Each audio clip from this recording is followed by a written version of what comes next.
আজকে সবার সম্মানিত সভাপতি, প্রধান অতিথি, বিশেষ অতিথি ও 12 নং চম্পকপুর ইউনিয়ন বিএনপির সকল অঙ্গ সংগঠন, ছাত্র দলের সকল নেতৃবৃন্দকে সংগ্রামী শুভেচ্ছা ও অভিনন্দন। বাংলার রাখাল রাজা শহীদ প্রেসিডেন্ট জিয়াউর রহমানের গড়ায় সংগঠন বাংলাদেশ জাতীয়বাদী ছাত্র দল।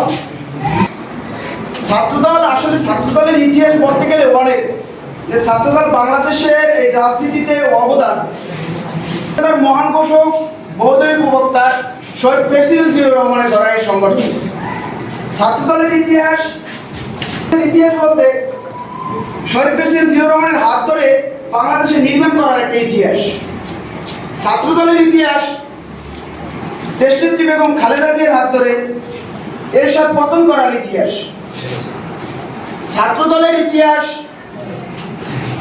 দেশনায়ক তারেক রহমানের হাত ধরে 2024-এ এই ছাত্র জুলাই অভ্যুত্থানে শেখ হাসিনা পতন করার ইতিহাস।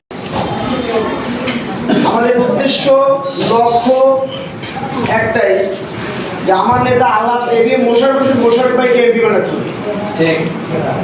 মোশাররফ ভাই আমাদের কি অনেক কিছু দিয়েছে, আমরা তাদেরকে কিছু দিতে পারিনি, তারা আমাদের নেতা বানিয়েছে, কিন্তু তার জন্য আমরা কিছু করতে পারি। এই লক্ষ্যে আমাদের একটা ছাত্রদলের উপজেলা ছাত্রদলের সভাপতি সেক্রেটারি একটা সাংগঠনিক টিম গঠন করছে, যাতে আমরা আগামী জাতীয় সংসদ নির্বাচনে তাকে এমপি বানাতে ভোট ক্যারি করতে পারি। আমি বলতে চাই, এই ছাত্রদল 1979 সালের 1 জানুয়ারি রাখাল রাজা শহীদ প্রেসিডেন্ট জিয়াউর রহমানের সংগঠনটি গড়ে তুলেছিলেন বাংলাদেশের সাধারণ মানুষের পক্ষে কথা বলার জন্য, বাংলাদেশের সাধারণ ছাত্রছাত্রীর পক্ষে কথা বলার জন্য, দাবি আদায়ের জন্য। সংগ্রামী নেতৃবৃন্দ, তাই আমি তরুণ প্রজন্মদেরকে বলতে চাই যে ছাত্রদল দেশনেত্রী বেগম খালেদা জিয়ার মনোবল, ছাত্রদল দেশনায়ক তারেক রহমানের মনোবল, ছাত্রদল আমার নেতা আল্লাহ এবিএম মোশাররফ ভাইয়ের মনোবল। সংগ্রামী নেতৃবৃন্দ, আগামী জাতীয় সংসদ নির্বাচনে আমাদের ভোট ক্যারি করতে হবে, মোশাররফ ভাইকে এমপি বানাতে হবে। এই লক্ষ্যে সাথে বলতে চাই যে আপনারা যারা ওয়ার্ড ছাত্র দলের পদ প্রদর্শী, যারা চাচ্ছেন আপনি সভাপতি সেক্রেটারি ক্যান্ডিডেট, তাদের উদ্দেশ্যে বলবো যে ওয়ার্ডের সুপার ফাইভ সব সময় অ্যাক্টিভ থাকতে হবে, প্রতিটা প্রোগ্রাম প্রতিটা মিছিলে যেতে হবে। তাহলে আপনারা সুপার ফাইভের পদের আশা করেন, না হলে আপনারা পদের আশা করবেন না। পদ নেবেন, আপনি পদ নিয়ে দলের কার্যক্রম করবেন না। পদ নিয়ে আপনি যে দোকানে আপনার পদের পাওয়ার দেখাবেন। আমরা তো পাওয়ারের জন্য রাজনীতি করি না। দলের দেশনায়ক তারেক রহমানের নির্দেশ, আমরা কি জনগণের মাঝে মিশে থাকবো, জনগণের স্বার্থে কাজ করব। এই ছাত্রদল জনগণের স্বার্থে কাজ করবে। এবং আমার নেতা আল্লাহ এবিএম মোশাররফ ভাইকে আমি চাই আপনাদের পক্ষ থেকে এই 12 নং চম্পকপুরের সর্বোচ্চ ক্যারি যে ছাত্রদল ভোট ক্যারি করে, এই আশা ব্যক্ত করি আপনাদের উপর। সংগ্রামী নেতৃবৃন্দ, আমি বলতে চাই ছাত্রদল আপনাদের একটা সিলেট প্রোগ্রামে দেশনেত্রী বেগম খালেদা জিয়া বলেছিলেন যে যদি আমার সিএসসি প্রত্যাহার করে এসএসসি প্রত্যাহার করে আমার ভ্যানগার্ড হিসেবে দায়িত্ব দেওয়া হয়, আমি আমার ছাত্রদলকে এই ভ্যানগার্ড হিসেবে দায়িত্ব দেব। আপনাদেরকে আহ্বান জানাই যে সেই এবিএম মোশাররফ হোসেন যে বলে 12 নং চম্পকপুর ইউনিয়ন ছাত্রদলের নেতৃবৃন্দ আমার ভ্যানগার্ড হবে কলাপাড়া উপজেলা। সংগ্রামী নেতৃবৃন্দ, দলের জন্য কাজ করতে হবে।